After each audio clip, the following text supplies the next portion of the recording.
Hello friends, Arun sir maths YouTube channel पर एक बार फिर से आप सभी का स्वागत है। आज की इस वीडियो में हम डिस्कस करने वाले हैं एमपी वर्ग 3 पात्रता परीक्षा को लेकर, जिसका एग्जाम अभी तक चल रहा है। कुछ लोगों का एग्जाम हो चुका होगा और कुछ लोगों का आने वाली शिफ्ट में एग्जाम है। पूरा नवंबर लगभग एग्जाम चलना है। ठीक, आज हम बात करेंगे किसका मेंस एग्जाम कब होने वाला है, कितने टाइम बाद ऑलमोस्ट आपको मेंस एग्जाम देखने को मिल जाएगा और कैसे तैयारी करें मेंस एग्जाम की, इसके बारे में आज हम डिस्कस करने वाले हैं। तो जो भी स्टूडेंट एमपीटेट पात्रता परीक्षा में पास हो चुके होंगे, वर्ग 3 की पात्रता परीक्षा में, उनको डेफिनेटली मेंस एग्जाम की तैयारी में लग जाना चाहिए। 2025 में, ज़्यादा नहीं 2025 में, और स्टार्टिंग के आप देखेंगे 6 से 7 महीने, जून जुलाई तक हो सकता है या अगस्त तक, ज़्यादा से ज़्यादा आपको स्टार्टिंग के 7 से 8 महीने में आपको मेंस एग्जाम देखने को मिल जाएगा इसका। और मेरे हिसाब से अगर आपको अच्छे मार्क्स लेके आने हैं मेंस एग्जाम के अंदर, तो आपको 7 से 8 महीने या मिनिमम 6 महीने की तैयारी तो चाहिए, ताकि आप अच्छे से अच्छे मार्क्स से एग्जाम क्वालिफाई कर पाए।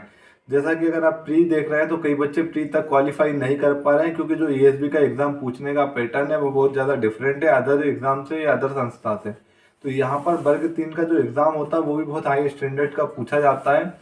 और अगर आपकी तैयारी अच्छी नहीं है तो यकीन मानिए आप इस एग्ज़ाम को क्वालिफाई नहीं कर पाएंगे। और कई बच्चे आप देख रहे होंगे कि ये सोच के बैठे थे कि 1-2 महीने की तैयारी में अगर हम एग्ज़ाम क्वालिफाई कर लें तो ये पॉसिबल नहीं है ना। तो कैसे इसकी तैयारी, कैसे इसकी हम तैयारी करें, आज के बारे में आज की इस वीडियो में हम पूरा डिस्कस करने वाले हैं। तो आइए स्टार्ट करते हैं। सबसे पहले आप सीडीपी के बारे में। सीडीपी अगर आप देख रहे होंगे तो अभी जो प्री एग्ज़ाम हो रहा है उसमें सबसे ज़्यादा अगर दिक्कत आ रही है बच्चों को तो सीडीपी के अंदर आ रही, क्योंकि सीडीपी एक ऐसा सब्जेक्ट है जिसको पहले बच्चा कभी पढ़ता नहीं है, डायरेक्ट जब एग्जाम फेस करता है तो पढ़ने बैठता है। मैथ्स बच्चा पढ़ता है, हिंदी कई बार बच्चा पढ़ चुका होता है, इंग्लिश पढ़ चुका होता है, संस्कृत पढ़ चुका होता है, लेकिन सीडीपी उसके लिए एक नया सब्जेक्ट होता है।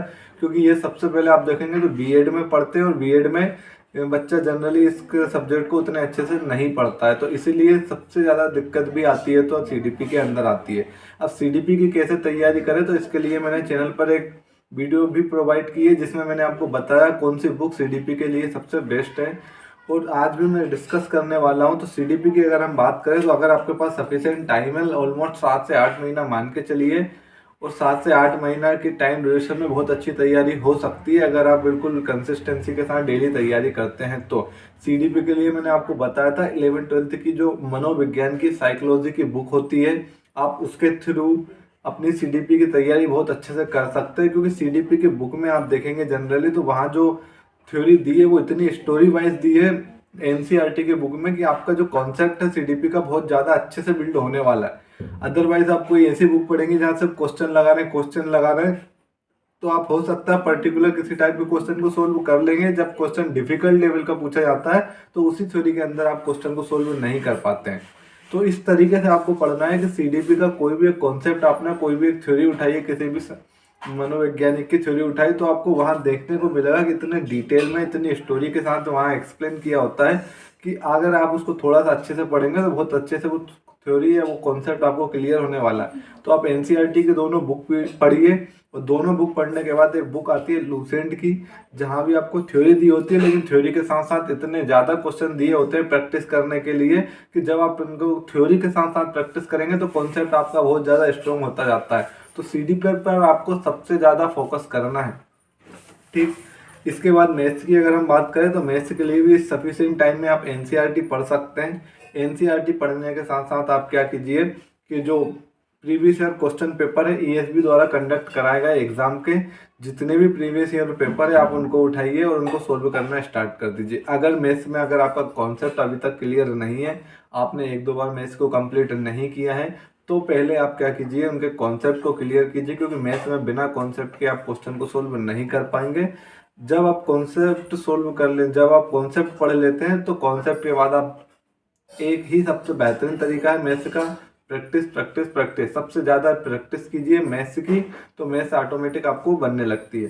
ठीक है, हिंदी हिंदी में अगर आप देखेंगे तो यहाँ पर पेडागोजी पूछी जाती है, हिंदी और इंग्लिश दोनों में पेडागोजी पूछी जाती है। तो जो व्याकरण पूछी जाती है, कुछ सिलेक्टेड टॉपिक होते हैं, वहाँ से आप डेली उनको पढ़ते रहिए। किसी भी एक व्याकरण की बुक को आप फॉलो कर सकते हैं जहाँ पर ज़्यादा कोई मिस्टेक ना दी हो और एक ऑथेंटिक बुक आप ले सकते हैं हिंदी या इंग्लिश ग्रामर के लिए। तो आपको अपनी ग्रामर कंप्लीट करनी है, साथ ही साथ आपको नोट्स भी बनाते चलने हैं। बिना नोट्स की तैयारी मत करना, क्योंकि रिवीजन के टाइम पे जो नोट्स होते हैं वही आपके लिए सबसे ज़्यादा हेल्पफुल होते हैं। तो नोट्स बनाते चलिए और कोशिश कीजिए जितने ज़्यादा शॉर्ट नोट्स बन सके आप उतने शॉर्ट्स नोट्स बनाइए। और आप बिल्कुल डेली प्रैक्टिस कीजिए गद्यांश पद्यांश की भी, है ना। और डेली आप बिल्कुल हिंदी की तैयारी में लग जाइए।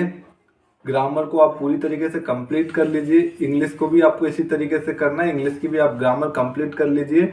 और ग्रामर कंप्लीट करने के बाद इसके पद्यांश, इसके गद्यांश पद्यांश या कह सकते हैं हम इंग्लिश में पैसेज, इसकी तैयारी में पूरी तरीके से लग जाइए। डेली आप 1-2 पैसेज को सोल्व कीजिए और 1-2 पैसेज को सोल्व करते करते आप उनको प्रैक्टिस करते रहिए उनके क्वेश्चन को, ताकि आप डेली पैसेज पढ़ेंगे तो वहाँ से आपको थोड़ी सी हैबिट होगी कि पैसेज कम से कम टाइम में कैसे पढ़ के हम उनके आंसर को जल्दी से जल्दी फाइंड कर सकते हैं। तो इस तरीके से आप अपनी तैयारी को एक बेहतरीन स्ट्रेटजी के साथ, बेहतरीन टाइम टेबल के साथ फॉलो करते हुए 6 महीने अपने आप को बिल्कुल लग के दे दीजिए इस एग्ज़ाम की तैयारी में। अगर आपका प्री क्वालिफाई हो चुका है तो ऑलमोस्ट, अगर आपका क्वालिफाई हो चुका है तो आपको पता पड़ गया होगा, क्योंकि एग्ज़ाम में जो नंबर है वो तुरंत स्क्रीन पर आपको दिखाई देते हैं।